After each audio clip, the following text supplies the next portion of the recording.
ఇది సుస్లా అంటారండి. కర్ణాటక రెసిపీ అనమాట. సింపుల్ అండ్ ఈజీ కుకింగ్‌లో ఇది ఒక మెథడు బ్రేక్‌ఫాస్ట్‌లో. అయితే ఈ స్నాక్ గానీ, బ్రేక్‌ఫాస్ట్ గానీ బావుంటుందండి. ఇది కర్ణాటక సైడ్ వచ్చి సుస్లా అంటారు. ఇటు ఆంధ్ర సైడ్ మన ఆంధ్రప్రదేశ్‌లో అయితే దీన్ని రాయలసీమ సైడ్ స్పెషల్ అండి. ఇది ఉగ్గాని అంటారనమాట. దీంట్లో సింపుల్ టిప్స్ కానీ చాలా టేస్టీగా ఉంటుంది. జాగ్రత్తగా చేసుకోకపోతే ఇందులో వాడే మురుమురాలు మెత్తపడిపోతే అప్పుడు బాగోదనమాట. అయి క్రిస్పీగా రావడమే దీంట్లో మనం యూజ్ చేసే ఒక టిప్ అనమాట. దానికోసం ముందుగా స్టవ్ మీద పాన్ పెట్టుకొని 2 స్పూన్స్ ఒక పల్లి నూనె కుకింగ్ ఆయిల్ వేసుకొని, పావు చెంచా సన్నటి ఆవాలు వేసుకోవాలండి. ఎప్పుడూ కూడా ఈ రెసిపీస్‌లో సన్నటి ఆవాలైతే చాలా ఇబ్బంది కలిగించకుండా టేస్ట్‌కి బావుంటాయనమాట.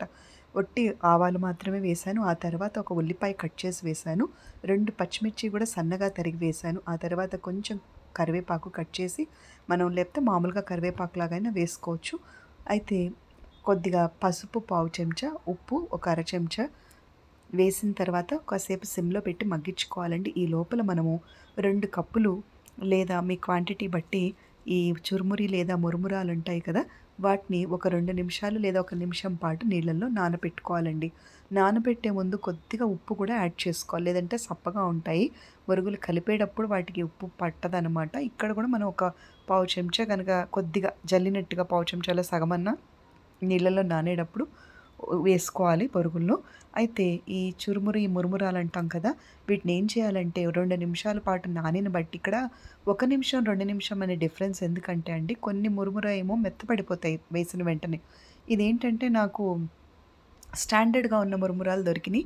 అది ఏ కంపెనీ అనేది మీరు చెక్ చేసుకోండి జాగ్రత్తగా.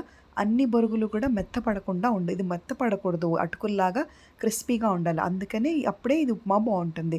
సో, అలా నానిన వెంటనే కొన్ని మెత్తబడిపోతాయి. అది మనం వాటర్‌లో ఎయగానే మనకు తెలుస్తుంది. అలా టెస్ట్ చేసుకొని స్టాండర్డ్‌గా ఉన్న బొరుగులు వేసుకుంటే ఇలా అటుకుల్లాగా నిలబడి ఉండాలి. అది దీంట్లో పఫ్డ్ రైస్ యొక్క ఇంపార్టెన్స్ అనమాట. పఫ్డ్ రైస్‌లో ఇప్పుడు చాలా వెరైటీస్ వస్తున్నాయి. మీరు చెక్ చేసుకొనే ఈ రెసిపీకి వాడుకోవాలి. ఒక చెంచా మురుమురాలు వాటర్‌లో వేసి అయి ఎంతసేపట్లో మెత్తపడుతున్నాయో మీకు తెలుస్తుంది. దాన్ని బట్టి 1 మినిటా, 2 మినిట్సా మీరు చెక్ చేసుకోవాలి. ఆ మురుముర మీ దగ్గర ఉన్న దాన్ని బట్టి. అప్పుడే మేము చెప్పిన రెసిపీ సేమ్‌గా మీకొస్తుంది. నేను చేసినట్టుగా మీకొస్తుంది. స్టవ్ మీద పాన్ పెట్టుకున్నాం గదా! ఇదంతా కర్రీ అంతా చేసుకున్నాం. ఆ తర్వాత ఈ నానబెట్టిన మురుముర ఏదైతే ఉందో 2 నిమిషాలు స్ట్రెయినర్ అంటాం కదా! వడబోసేవి ఇప్పుడు చాలా బాగా రెగ్యులర్‌గా దొరుకుతున్నాయి కదా! వాటిని మనం స్ట్రెయిన్ చేసుకుంటే ఆ వాటర్ అంతా ఈజీగా వెళ్ళిపోతది. మనం పిండినట్టుగా చేసి వేయడము. అప్పుడు బొరుగులు ఏమవుతాయి మురుమురాలు మెత్తబడిపోతాయి. ఇంకా మనం పిసికినప్పుడు దాన్ని ప్రెస్ చేసినప్పుడు దాని టెక్స్చర్ అనేది మారిపోతుంది. సో, స్ట్రెయినర్‌లో వేసుకుంటే వాటర్ అన్నీ కిందకి వెళ్ళిపోయి జాగ్రత్తగా అవి ఎలాగైతే మనం వేసినప్పుడు ఉన్నాయో అలాగే ఉంటాయన్నమాట. అలా వేసిన తర్వాత ఒక్క నిమిషం పాటు వాటిని మగ్గించుకొని, ఆ తర్వాత పుట్నాలు అంటాం కదండీ! చెన్నా దాల్ లేదా బెంగాల్ రోస్టెడ్ చెన్నా అంటాం కదా!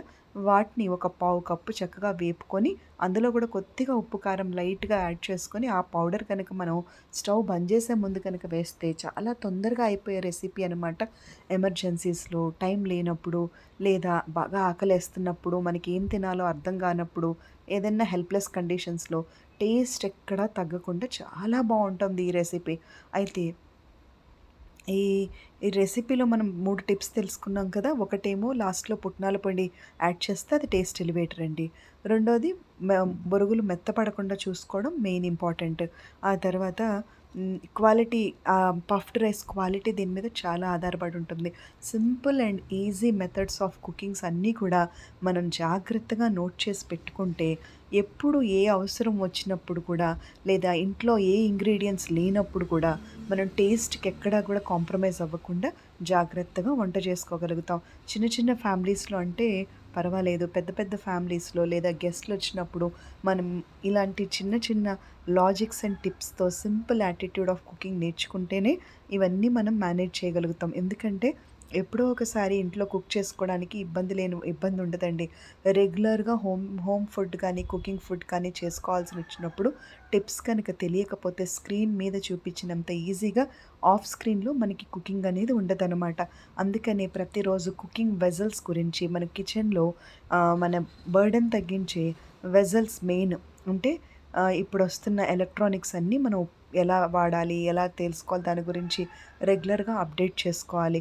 చిన్న చిన్నవండి ఇప్పుడు మూకుడు మీద ఇప్పుడు మనము దోస మీద దోస పెంకు కాకుండా ఇప్పుడు దోస మేకర్స్ వస్తున్నాయి. తర్వాత బ్రష్ ఉంటుంది. దాని మీద ఆయిల్ పెయింటింగ్ బ్రష్ అంటే చేత్తో మనం రాసి, గరిటెతో రాసి ఇలా ఇబ్బంది పడకుండా ఎంత తక్కువ ప్రైస్‌లో బ్రష్ తీసుకొని జస్ట్ మొత్తం అన్ని వైపులా కూడా అది కోట్ చేసినట్టు అవుతుంది.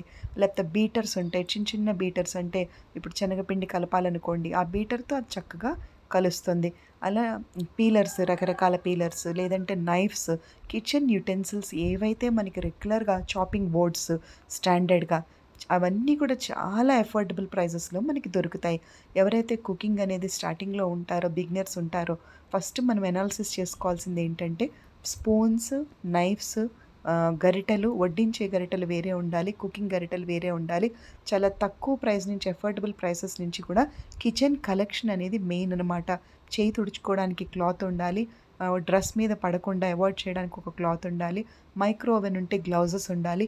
ఇలాంటివన్నీ ఎందుకు మాట్లాడుకోవడం అంటే అవన్నీ లేనప్పుడు రెగ్యులర్‌గా వంట చేస్తున్నప్పుడు ఏ చిన్నది లేకపోయినా కూడా మనకి ఇబ్బంది కలుగుతుంది. ఇప్పుడు సపోజ్ మసిగుడ్డ తీసుకోండి, పట్కారు తీసుకోండి. ఆయిల్ వంటలు చేసినప్పుడు పక్కన పట్కారు గనక లేకపోతే ఆయిల్ మీద పడుతుంది. మనం ఆయిల్ వంట చేసేటప్పుడు కొన్ని కొన్ని పచ్చిమిర్చి అవి వేసినప్పుడు మొహం మీద అవి సడెన్‌గా వచ్చి పడుతూ ఉంటాయి. పడినప్పుడు మొహం మీద కాలుతుంది. అలా కాకుండా మూత దగ్గర పెట్టుకోవాలి. అది మనకి ఇంపార్టెంట్. కలపడానికి ఒక గరిట ఖచ్చితంగా ఇప్పుడు ఎలక్ట్రానిక్ ఎందుకు చెప్పడం అంటే ఎలక్ట్రిక్ ఇండక్షన్ మీద మనం గరిటెతో చేస్తే కరెంట్ పాస్ అయ్యే అవకాశం ఉండొచ్చు, ఉండకపోవచ్చు. కానీ మనం సేఫ్ సైడ్ ఉండాలి కాబట్టి వుడెన్ స్పాచులాస్ మనం ఉండాలి. వడ్డించడానికి వుడెన్ స్పాచులాస్ కంఫర్టబుల్‌గా ఉండవు. గరిటెలు అవసరం పడతాయి. ఇలాంటి చిన్న చిన్న టిప్స్‌గా అనిపించిన నైఫ్ అనేది షార్ప్‌గా ఉండాలి. ఒక్క నైఫ్ కనుక ఉంటే ఆ నైఫ్ ఒక్కొక్కసారి మనకి దొరకదు. అప్పుడు ఇరిటేషన్‌గా ఉంటుంది కిచెన్‌లో. అలా కాకుండా అఫోర్డబుల్ ప్రైస్‌లోనే నైఫ్‌లో గూడా ఇప్పుడు చాలా మెథడ్స్ వచ్చాయి కదా!